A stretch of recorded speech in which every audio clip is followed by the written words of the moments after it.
Chapter 6. About this time, an ambitious young reporter from New York arrived one morning at Gatsby's door and asked him if he had anything to say. Anything to say about what? Inquired Gatsby politely. Why, any statement to give out. It transpired, after a confused 5 minutes, that the man had heard Gatsby's name around his office in a connection which he either wouldn't reveal or didn't fully understand. This was his day off, and with laudable initiative he had hurried out to see. It was a random shot, and yet the reporter's instinct was right. Gatsby's notoriety, spread about by the hundreds who had accepted his hospitality and so become authorities upon his past, had increased all summer until he fell just short of being news. Contemporary legends such as the underground pipeline to Canada attached themselves to him. And there was one persistent story that he didn't live in a house at all, but in a boat that looked like a house and was moved secretly up and down the Long Island shore. Just why these inventions were a source of satisfaction to James Gatz of North Dakota isn't easy to say. James Gatz, that was really, or at least legally, his name. He had changed it at the age of 17, and at the specific moment that witnessed the beginnings of his career, when he saw Dan Cody's yacht drop anchor over the most insidious flat on Lake Superior. It was James Gatz who had been loafing along the beach that afternoon in a torn green jersey and a pair of canvas pants, but it was already Jay Gatsby who borrowed a rowboat, pulled out to the Tuolumne, and informed Cody that a wind might catch him and break him up in half an hour. I suppose he'd had the name ready for a long time even then. His parents were shiftless and unsuccessful farm people. His imagination had never really accepted them as his parents at all.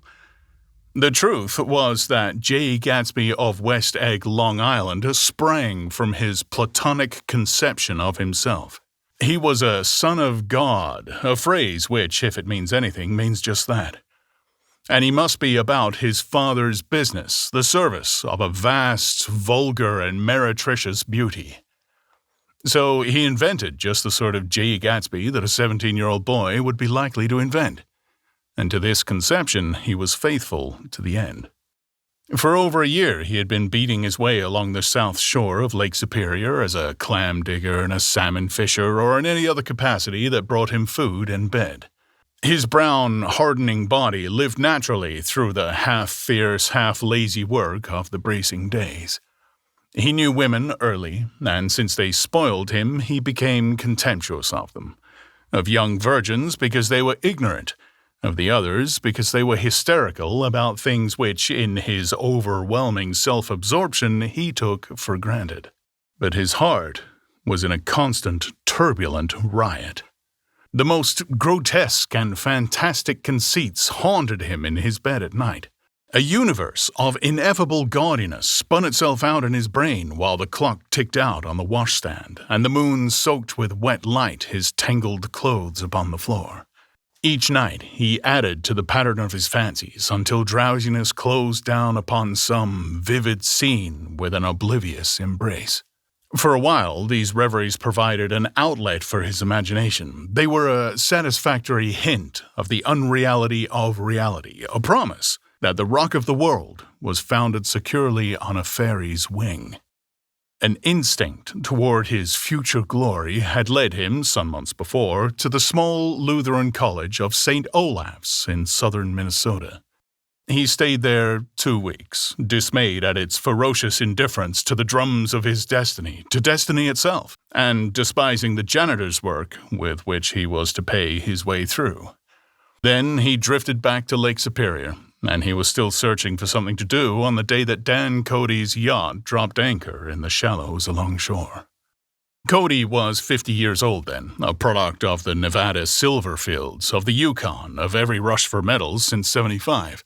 The transactions in Montana copper that had made him many times a millionaire found him physically robust but on the verge of soft-mindedness, and, suspecting this, an infinite number of women tried to separate him from his money. The none-too-savory ramifications by which Ella Kay, the newspaper woman, played Madame de Maintenon to his weakness and sent him to sea in a yacht were common property of the turgid journalism in 1902. He had been coasting along all too hospitable shores for 5 years when he turned up as James Gats's destiny in Little Girl Bay. To young Gats, resting on his oars and looking up at the railed deck, that yacht represented all the beauty and glamour in the world. I suppose he smiled at Cody. He had probably discovered that people liked him when he smiled. At any rate, Cody asked him a few questions. One of them elicited the brand new name, and found that he was quick and extravagantly ambitious. A few days later, he took him to Duluth and bought him a blue coat, 6 pairs of white duck trousers, and a yachting cap. And when the Tuolumne left for the West Indies and the Barbary Coast, Gatsby left too. He was employed in a vague personal capacity. While he remained with Cody, he was in turn steward, mate, skipper, secretary, and even jailer. For Dan Cody sober knew what lavish doings Dan Cody drunk might soon be about, and he provided for such contingencies by reposing more and more trust in Gatsby. The arrangement lasted 5 years, during which the boat went 3 times around the continent. It might have lasted indefinitely, except for the fact that Ella Kay came on board one night in Boston, and a week later, Dan Cody inhospitably died. I remember the portrait of him up in Gatsby's bedroom, a gray, florid man with a hard, empty face, the pioneer debauchee who, during one phase of American life, brought back to the eastern seaboard the savage violence of the frontier brothel and saloon. It was indirectly due to Cody that Gatsby drank so little. Sometimes in the course of gay parties, women used to rub champagne into his hair. For himself, he formed the habit of letting liquor alone. And it was from Cody that he inherited money, a legacy of $25,000. He didn't get it. He never understood the legal device that was used against him, but what remained of the millions went intact to Ella Kay. He was left with his singularly appropriate education. The vague contour of Jay Gatsby had filled out to the substantiality of a man. He told me all this very much later, but I've put it down here with the idea of exploding these first wild rumors about his antecedents, which weren't even faintly true. Moreover, he told it to me at a time of confusion, when I had reached the point of believing everything and nothing about him. So I take advantage of this short halt, while Gatsby, so to speak, caught his breath, to clear this set of misconceptions away. It was a halt, too, in my association with his affairs.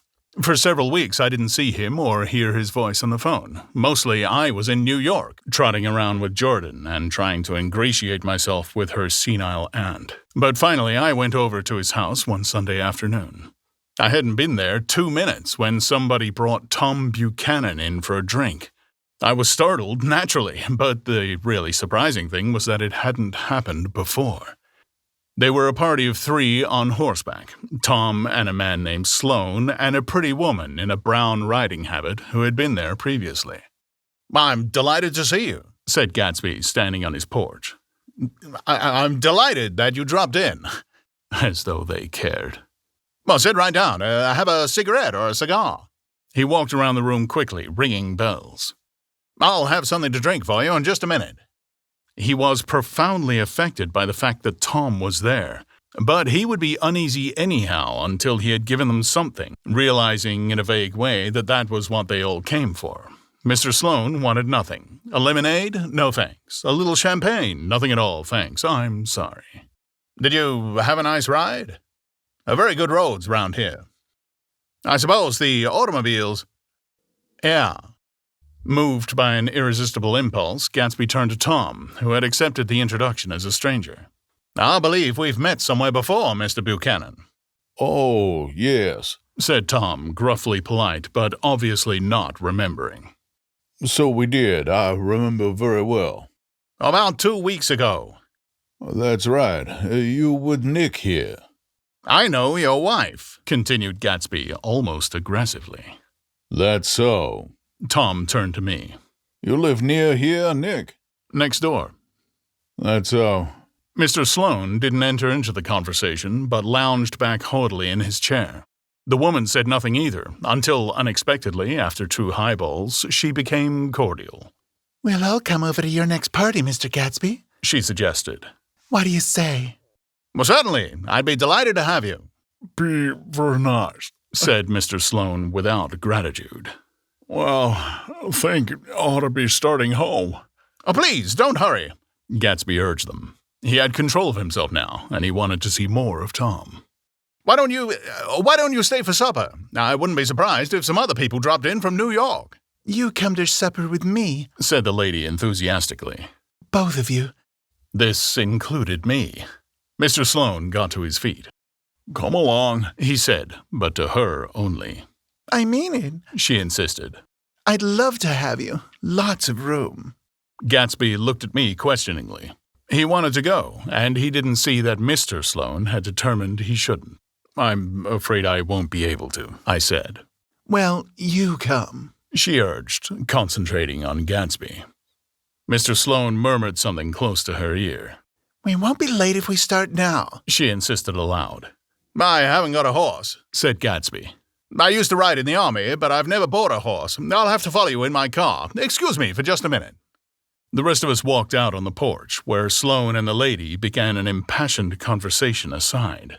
My God, I believe the man's coming, said Tom. Doesn't he know she don't want him? Well, she says she does want him. She has a big dinner party, and he won't know a soul there. He frowned. I wonder where in the devil he met Daisy. Well, by God, I may be old-fashioned in my ideas, but women run around too much these days to suit me. They meet all kinds of crazy fish. Suddenly, Mr. Sloane and the lady walked down the steps and mounted their horses. Come on, said Mr. Sloane to Tom. We're late. We've got to go. And then to me, tell him we couldn't wait, will you?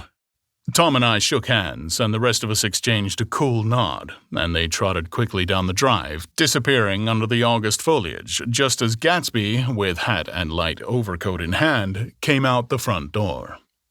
Tom was evidently perturbed at Daisy's running around alone, for on the following Saturday night he came with her to Gatsby's party. Perhaps his presence gave the evening its peculiar quality of oppressiveness. It stands out in my memory from Gatsby's other parties that summer. There were the same people, or at least the same sort of people, the same profusion of champagne, the same many-colored, many-keyed commotion, but I felt an unpleasantness in the air, a pervading harshness that hadn't been there before. Or perhaps I had merely grown used to it, grown to accept West Egg as a world complete in itself, with its own standards and its own great figures, second to nothing because it had no consciousness of being so.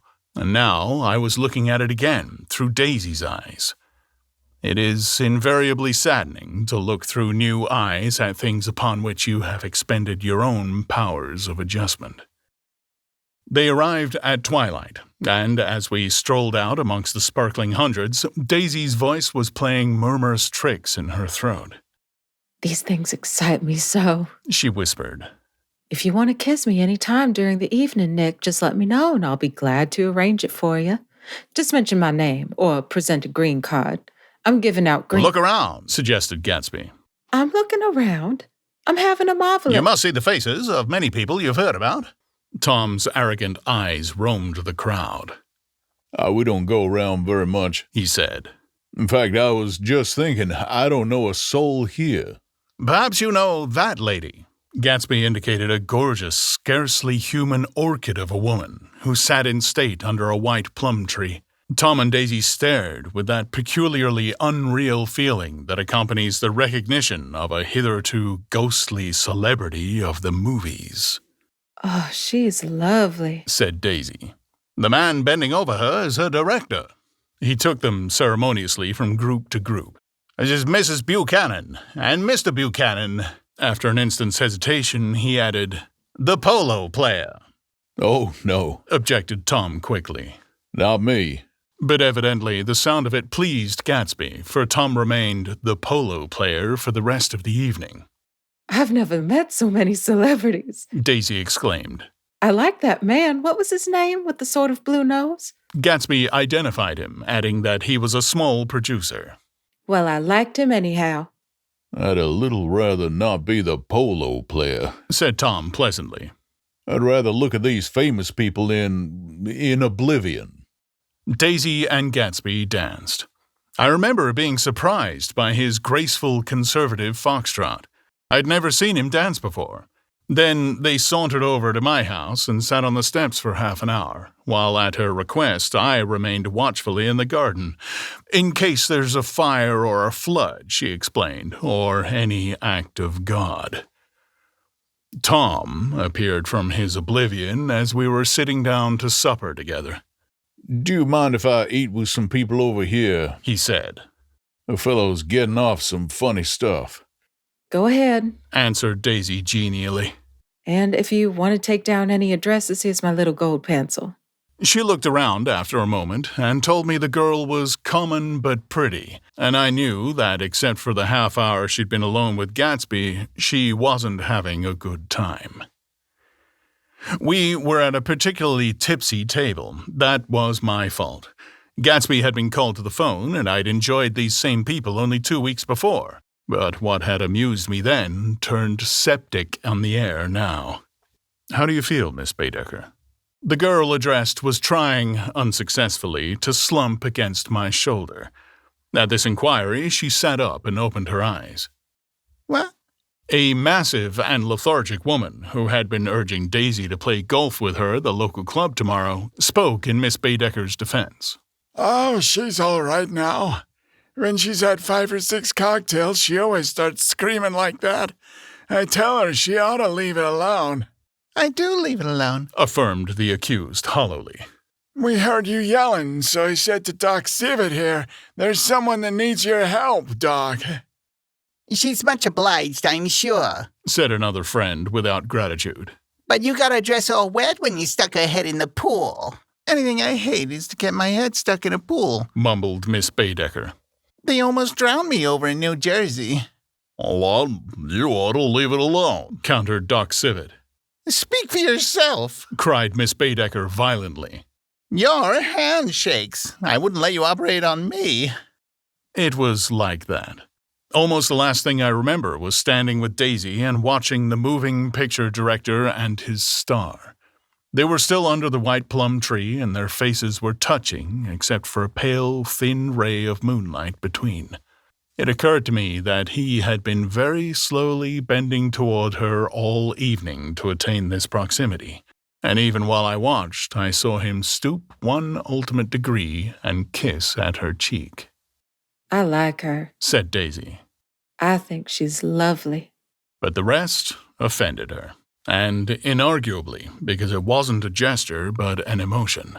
She was appalled by West Egg, this unprecedented place that Broadway had begotten upon a Long Island fishing village, appalled by its raw vigor that chafed under the old euphemism, and by the too obtrusive fate that herded its inhabitants along a shortcut from nothing to nothing. She saw something awful in the very simplicity she failed to understand. I sat on the front steps with them while they waited for their car. It was dark here in front. Only the bright door sent 10 square feet of light volleying out into the soft black morning. Sometimes a shadow moved against a dressing room blind above, gave way to another shadow, an indefinite procession of shadows who rouged and powdered in an invisible glass. Who is this Gatsby anyhow? Demanded Tom suddenly. Some big bootlegger? Where'd you hear that? I inquired.